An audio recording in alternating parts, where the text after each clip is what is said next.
আল্লাহ আমার এমন মা জুটাইছে, আমার মা প্রতিদিন ফজরের নামাজের জন্য যতক্ষণ ঘুম থেকে না উঠছি, মা ঘন্টা ফিটাইয়া, স্কুলের ঘন্টা টুংটুং করে বাজায়, যে ঘন্টা দিয়া বাইরে বাইরেয়া দরজার সামনে আমগরে উঠাইছে, মা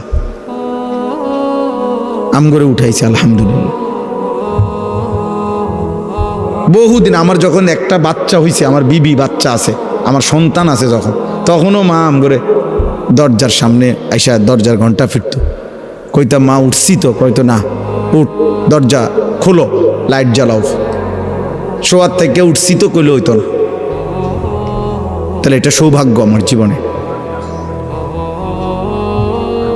আমার জীবনে সৌভাগ্য যে আমি ছাত্র জীবনে আমার বড় ভাই আমার দিকে বারবার খেয়াল রাখছে।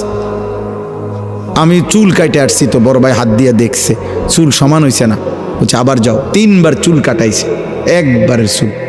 আলহামদুলিল্লাহ। বিনিময়ে ঠকি